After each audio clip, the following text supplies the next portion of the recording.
And welcome back, Karen Wilkinson with us. Karen, if people who are listening to this program believe that they too have been abducted, who do they turn to? Where do they go? Yeah, that's a really good question. There aren't a lot of places out there for people to go. One thing they can do is reach out to me through my website, and I try really hard to get back to everyone who reaches out to me as quickly as I can.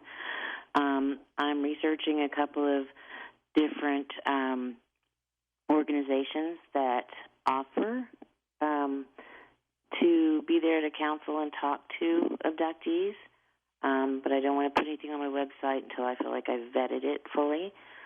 And they can go and search and look for organizations, because there are places out there that do offer help and counseling and support for abductees. Believe it or not, there are a lot more out there, I think, than most people realize. I think you're right. Tell me about the handler that you had. This was a gentleman who was with me pretty much throughout almost all of my abduction experiences. He just kind of created a relationship with me, and I got to know him very well. Was he an ET or a human? He was an ET. He appeared as human, but much later in life, as our relationship grew and I had a different type of relationship with him, he showed me his true form. And I can't say that I've looked. I haven't found a picture of anything that looks quite like him, but he was reptilian in nature, and I describe him in the book as best I can. And you felt comfortable with him? Very, very much so. Yeah. Does he still come around? I'm sorry? Does he still come around? Only once in the last couple of years to try to convince me to come back. And he looked very different. He looked sickly. His skin was no longer... like he was aging? Kind of shiny, almost sparkly look to it, and it was matte colored, like a matte greenish color. He didn't look good. So I don't know what that's about, but it was shocking how different he looked when I saw him the last time. And what do you mean by convince you to come back? Do you have the say-so in this matter? Yes, I absolutely do, because I'm protected by a higher power than them, by their creator. Well, at what point did you realize you're in control? And, I wouldn't say that I'm in control, but that my creator is in control, that God is in control, and so gives us that authority, through my faith. And I realized that about 5 years ago. Interesting. Let's go to the phones. John is truck driving in Ohio, one of our favorite states. Welcome to the show. Hey, John. Hey, good morning, George, and good morning, Karen. I got a couple questions now. When you were pregnant through these pregnancies, did you carry them full term, or did they come back and take them like in 6, 7 months? They took them, John, at 3 months. Okay, so there was you didn't have a chance to be examined by a doctor here? I mean, did you go to a doctor here to see what was going on, and maybe they could see what was going on to be examined? I did. Thanks, John. Those are great questions, and I love Ohio. Stay safe out there. I did go to doctors for these pregnancies, and the pregnancies were confirmed. And that early in the pregnancy, they confirm your pregnancy. Sometimes you'll get to hear a heartbeat. You'll get your prenatal vitamin. Back then, you got a prescription. Things were a little different back then. So I already had those pregnancies confirmed by doctors when it happened. How many human children do you have, Karen? I have 3 biological and 5 total. Now, when you say 3 biological and 5 total, what does that mean?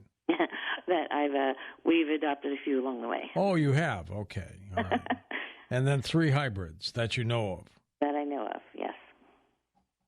Interesting. But at no time did they ever try to take you physically to a different planet? Not that I am aware of, no. That doesn't mean that didn't happen. It just means I don't have a memory of that at all. And or if they did, I didn't know that's where I was, and I wasn't told that, but no. Did you ever have nightmares about this? I have, yeah. I've had some nightmares. I don't fully remember them, except that waking up from a nightmare about something that happened. Have they gone away now? Not really. Mostly, yes. Occasionally, I'll still have them. Well, okay. So these things still happen every once in a while. Yes, yes. Did you feel violated? Absolutely. Let's go to Aaron in Fountain Valley, California. Thanks, Aaron. Go ahead. Hey, George. Thanks so much for taking my call. You truly are the Nighthawk, the Thank one you, and sir. only. I love it. Karen, I am interested in the male aspect of that, of whether what your insight is into whether it could happen to someone like me, and whether it happens in your sleep, like you might not even know it, and possibly what your thoughts are on that. Yeah, could they get to a male and take his DNA and take what he has to take in order to create hybrids, Karen? Hi. Yeah, thanks, Aaron. That's a great question. Absolutely, yes. And I have a couple of male friends. 2 of them were in L.A. Marzulli's movie, the 4th one, who have had exactly that happen. Interesting take on that. There could be thousands and thousands of hybrids, Karen. There absolutely could be. I mean, this is going on for so long, and there are so many people here on this planet to work with as well. So, we have no idea. And if they're walking among us, at this point, they could look so much like us that we wouldn't be able to pick them out of a crowd. Is it possible that this is a program to replace us? I think that's entirely possible. Oh, boy. It's unfortunate because anything about that I say would be speculation because they haven't shared that with me. But, if they wanted to, they certainly would be able to with the numbers they could have.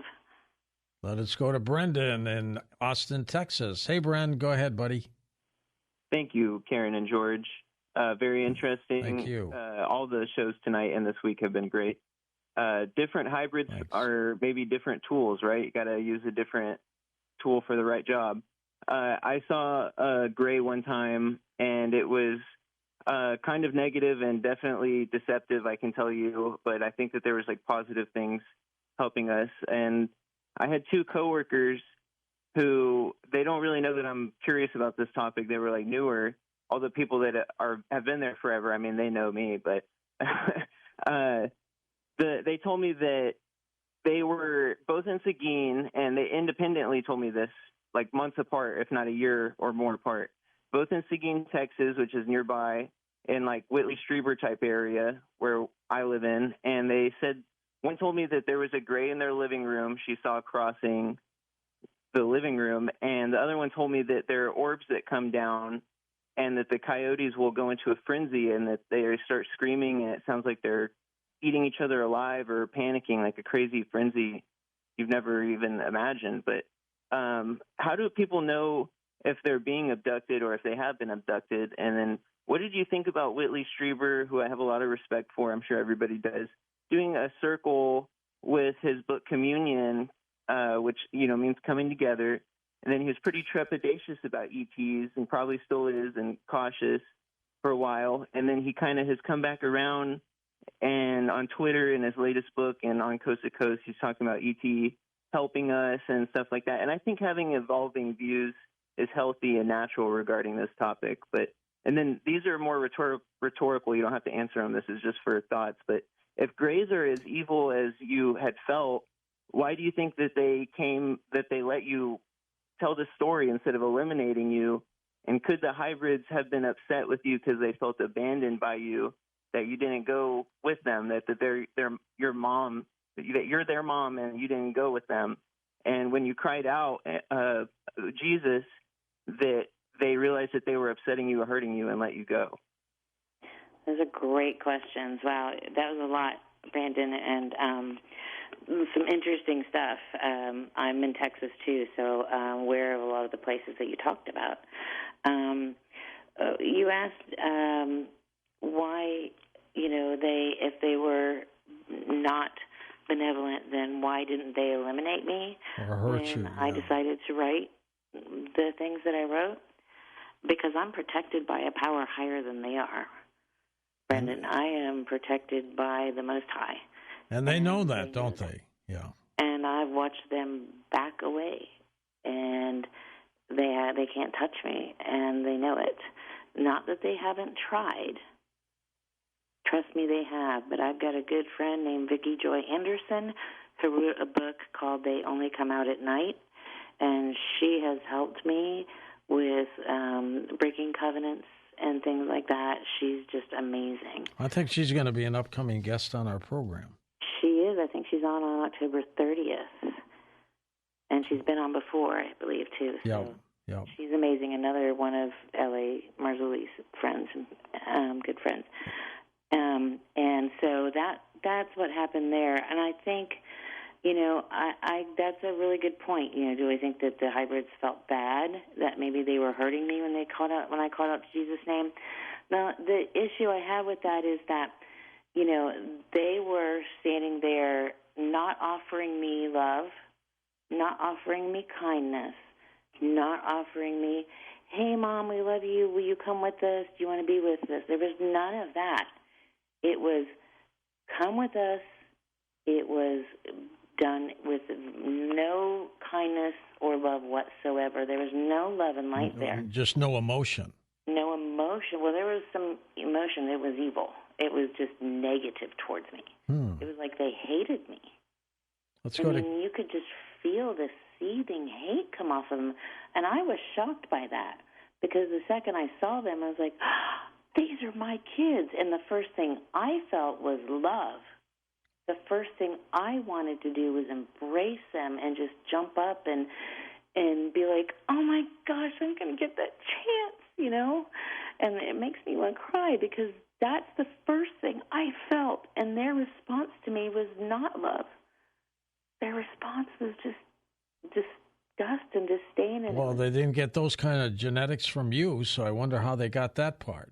Right. Well, thank you for saying that. And no, that broke my heart, Let's go to Carol in Florida. Go ahead, Carol. Carol? Hello. Go ahead, hon. Hello. Who am I connected to? You were on the show, Carol. Go ahead. Oh, okay. Yes, my daughter had a best friend who confided to her that she had been abducted and evidently was told she produced some sort of child through aliens, and that her father also, evidently it ran in the family. My daughter's friend was so fearful that she became very connected to the Catholic Church, and wanted protection.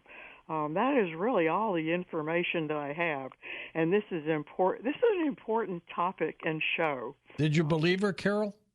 I'm sorry, what? Did you believe the girl? Did I what? Did you believe her?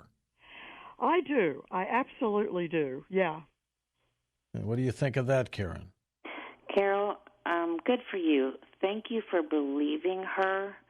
And, if you have a chance to just be there for her, if she wants to talk about it, the one thing that I can say for me and for my friends who've been in this situation, sometimes we just need someone to listen. Knowing that someone believes us, because these are real things happening to people, and we've spent our lifetimes just being treated like we're making this up. And that in itself is just devastating. So thank you for believing your daughter's friend. Let's go to Joe in Monterey, California. Hey, Joseph, go ahead. Thank you for taking my call, George. Thank you, Joe. Well, I want to congratulate your guests for coming out and writing books and getting into the public eye. It takes a lot of courage. It does. They make you forget, by the way. They can control your memory. They can make you forget. If you were abducted when you were young, it may come out in your dreams if you don't remember the actual experience. It may come out in dreams later on in life. I feel that what you were holding did not have a soul. It didn't have a soul because a soul wouldn't really want to incarnate into an abomination like that. Maybe they're kind of keeping it alive through your energy of love. And also, they want someone to bond. They want, like you said, they want a spokesperson for their agenda. And we have them on the earth. There are people that really believe that, oh, no, they're really good. No, none of the Greys are good, really. There's only one race, and that explores the earth for crystals and information like that. But these are this is an abomination completely. Now, I want to ask you, did you get more information through your dreams? And also, they don't leave us, George. Once you're tagged, they will watch. They may not interfere, but if you're going to do something that really exposes them, like take out an implant, because I used to have an implant in a certain place, and I was thinking of getting it changed or taken out, and it disappeared. It moved, and the skin was covered over. So they had to be monitoring my thoughts as well. Do you ever feel a presence and not see them? Because they are very curious, by the way. Do you feel that presence still, Karen? You know, I do sometimes, yes. But the funny thing is now is that it's always outside of my home and never inside of my home. So I have this beautiful protection always around me and inside my home now. So I'm, very, very grateful for that. Interesting takes. And give out L.A. Marzulli's website once again, Karen. Yes, his website is L.A. Marzulli, L-A-M-A-R-Z as in zebra, U-L-L-I.net. That's LAMarzulli.net. How did you stay so strong, Karen, through all this adversity? I didn't. I've had my breakdowns. I have had some incredibly challenging times, and I write about that in my book too. That there are times where I'm honestly surprised I'm still here. But were you depressed? Oh, definitely. So you've been through a lot then. Yeah, it was a lot. But one of the things that's always kept me going is my family and the kids and just love. And your faith as well. My faith is the number one thing. Karen, we're going to come back and wrap things up with you in just a moment here on Coast to Coast AM. Karen's website linked up at coasttocoastam.com, and you can get to L.A. Marzulli's website through hers to make it easy for you to pick up the book, Stolen Seed, Evil Harvest. And welcome back to our final segment with Karen Wilkinson. Karen, so where do you go next with this story? What do? You've got the book out. You go to conferences. What next can you do? Well, I'm going to talk to as many people as I can, help as many people as I can, answer as many questions as I can, and then see where God leads me next. And it will probably take you to higher mountains, don't you think? Probably, yeah. We make plans and God laughs. So, yes, and I'll go wherever he sends me. Well, you stay safe out there, all right? Absolutely, I will. All right. Thanks, Karen. Appreciate you being on the program. The name of the book is called Stolen Seed, Evil Harvest. It's available on L.A. Marzulli's website, which you can get to by going to Karen's at coasttocoastam.com. For some people, demons and entities seem to be a problem as well. And if you need a clearing, there's no better one than the spiritual warrior, Bill Bean. Bill, let's talk about that other case of possession that is in the book, the connection, if you would, please. Absolutely. And, George, I'd like to, if we have a moment after that, I'd like to mention briefly a couple recent ones that I feel you would probably be very interested in hearing about. Absolutely. But let me speak about this really quickly. This one took place on March 31st, 2018, in Orlando, Florida. And I arrived at the home, and, George, usually I can feel, and again, I don't claim to be anything, but God does give me a knowing of things. He has bestowed gifts, I'll say it that way, upon me. And I could sense evil right away, pulling up and getting out of the rental car. And as I'm walking up the walkway, I could sense it. I could feel evil present. And it was a very nice family, and the lady of the house was the one being affected. And she, too, had some suffering in her childhood, and she was exposed to Santeria, Santeria curses, which is, it's like a Caribbean voodoo. And so she had exposure to that and was victimized by that as a child.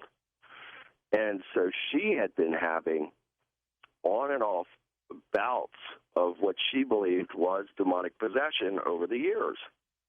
I think it was just a strong oppression that eventually did turn into a possession. And I didn't even think that until it was time to perform the deliverance. So I'm sitting there with her and her husband, very nice lady, he's a very nice man, met the kids, everything seemed well between all of them. We're talking, and the more we talked, the closer it was getting to the time at hand of the deliverance. So I asked her husband to go up and fill the tub, that I was going to ask her to stand in the water. I was going to bless the water first. I was going to ask her to stand in that water, and I was going to perform the deliverance over her while she was standing in that blessed holy water. So everything was going according to plan until we got into the bathroom. When it was time for her, after I said the prayer, and I could notice when we were going up the steps, her body language, it was changing, that she was becoming nervous and apprehensive. And, and again, you think, okay, well, this person's going to be a little nervous. I mean, something like this is about to happen. They're going to be disturbed by it. So I'm blessing the water, and now it's time for her to get in. And all of a sudden, George, it takes her over, and it becomes a physical struggle. And her husband, he was right there, and he did assist me. He stayed right there with me, and we had to physically subdue her and get her into the tub. And my goodness, was it ever a struggle. Same thing, spitting on me, trying to bite me. Cursing. Her eyes changed to black. There were voices coming out of her, and her tongue looked like it was like a serpent. It was coming out and going all over the place. It was just unfathomable. And then she started, it wasn't her, it was those demonic entities in her. They were screeching and screaming. I can't believe that the neighbors didn't call the police. That's how loud this was.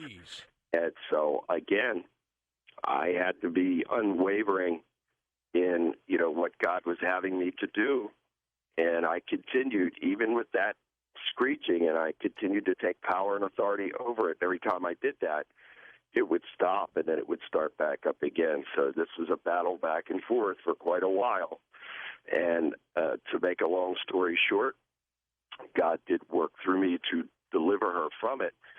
And when she was delivered, she vomited everywhere. And that happens sometimes, George. It comes up through the mouth like that. And after that happened, she was delivered. And then, God bless her husband. He cleaned all of that up, and we had to put fresh water in there. Sure. And I re-blessed the water and then baptized her in that. And she's been great ever since, thank God. But let me tell you, I will never, ever forget that day.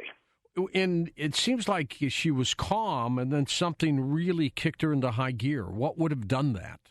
I think what it was is the entities knew it was time for eviction. Aha. So when it's time for eviction, they're going to hold on and fight with everything that they have because they don't want to go. They were fighting you.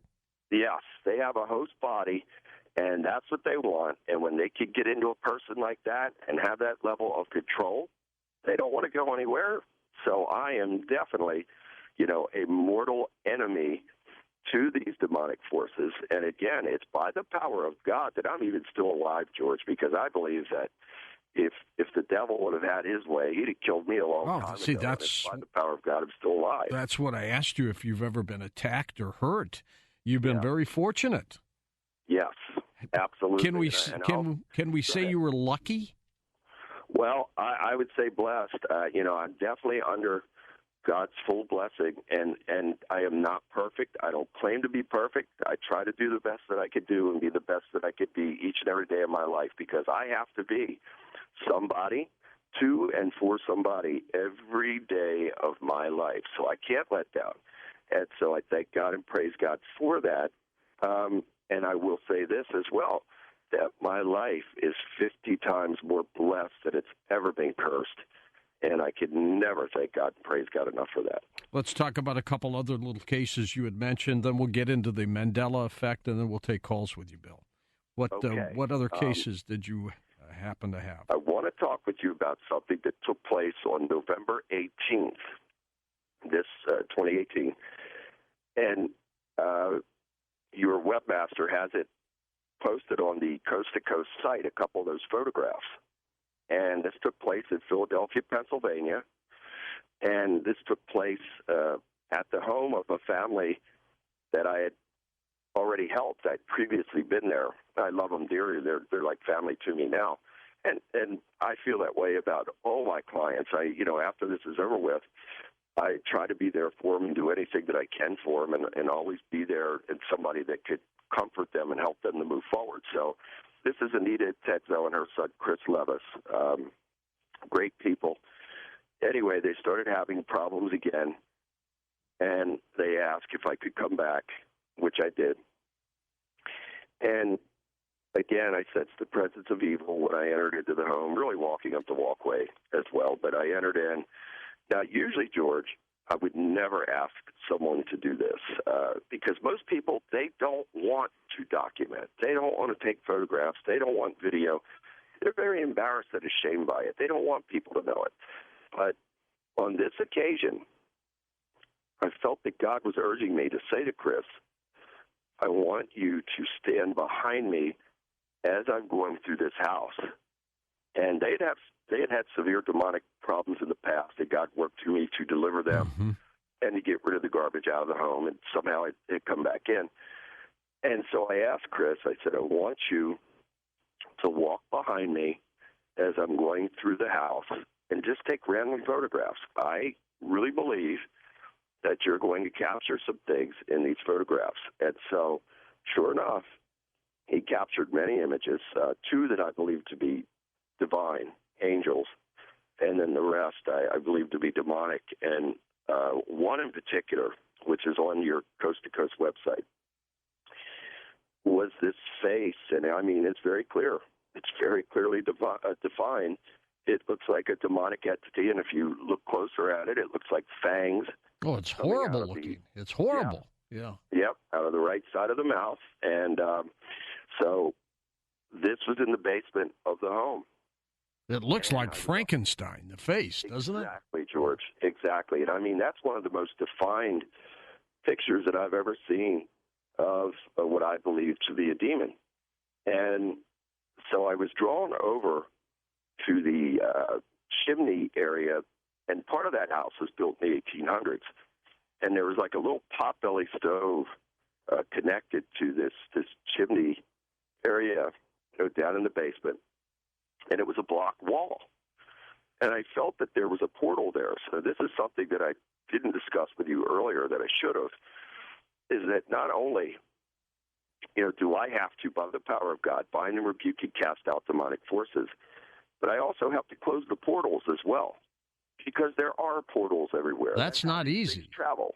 No, it's not. And so I'm standing there in front of this block wall where God had led me to, where I believed a large portal was, and I'm binding and rebuking and closing the portal.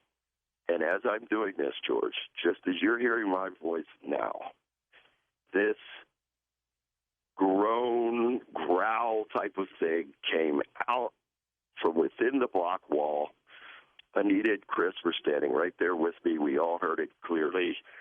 And so after hearing that, I had to jump right back into action and take power and authority and bind and rebuke it, cast out, and then it departed. But it was, again, something that you and the listeners, you'd have to be there to see it and hear it for yourself to truly understand and appreciate what I'm saying. Let's take a few calls here for you, Bill, and we'll come back and talk more about these events and the Mandela effect as well. Let's go to Colleen in Red Bluff, California to get things started. Hi, Colleen. Hi, George. Thank you, I think, for taking my call. I'm actually kind of really nervous. I was married for a long time to an abusive man, and there were many times, just to cut it short, it was abuse verbally, physically, mentally, whatever, and sexually. And I can distinctly remember at least 3 or 4 times where I saw the face of Satan while he would be raping me and choking me, and I would have fought him off physically as hard as I could, and I was strong back then, and I mean, I would be sweating just out of energy trying to fight him off, and I feel like I've been stuck, and I don't know if there's residual effects from that or whatever, but I know. Do you feel possessed? I don't know if I feel possessed, because I've single mom, 4 kids, raised them all, worked hard. And where is he? He's done. He's gone, right? He died, yeah. He died. About 3.5 years ago. But, we were divorced a long, long time ago. But, God has been amazing in letting me raise my kids and everything that we went through. Just a host of things. But personally, I just feel like I just not worthy. I don't know. Well, let's bring the expert in to talk with you. Bill, go ahead. And I'm very sorry that you've suffered in the way that you have. And I want you to know that God does love you, and God is with you, and God is for you. And I think it's time for you to start a new chapter, a new season in your life, making God first in your life and have a real connection with him and allow him to show you that you are somebody and you are worthy. So I would suggest to you that, and whether it's me or somebody else, find someone to help you with this type of spiritual, and this would be more of a spiritual cleansing for you. And I would also recommend that you be rebaptized as well and start a new chapter and a new season in peace, freedom, and victory. I want you to look forward and never look back. Okay. And you can get a hold of Bill through his website, Colleen, billbean.net, linked up at coasttocoastam.com. That's it. And God bless you. And if I can be of any assistance in any way, please, like George said, he just gave you the website. Don't hesitate. Let's go to Ed in Hemp Hill, Texas. Ed, welcome to the program. George, it's such an honor to talk to you. Well, thank you, Ed. And Bill, when I was 9 years old, my mother went to Kmart and bought a Ouija board. Oh, boy. Oh, boy. And she thought it was a game, right? Thought it was a game, yeah. And me and my brother played it. He was 3 years older than me. He was 12. And he died at 25 years old. Oh, my. And everybody in my family, except my father, he's 82, has died. I'm very sorry to hear that. You think a lot of it was tied to that Ouija board, Ed? I think everything was tied to it. Anything happened that you could recollect for us when you were playing it? And how many times did you and your brother use the board? Oh, we'd mess with it every day. Every day? Oh, my gosh. Every day. It's a portal, Bill, isn't it? Stay away from those Ouija boards. Wow. For Dan Galante, Tom Danheiser, Lisa Lyon, Lex Lonehood, Sean Ladouceur, Stephanie Smith, Chris Burrows, Tim Banal, George Knapp, and Ian Punnett, I'm George Norrie, somewhere out there on Coast to Coast AM. We'll see you on our next edition. Until then, be safe, everyone.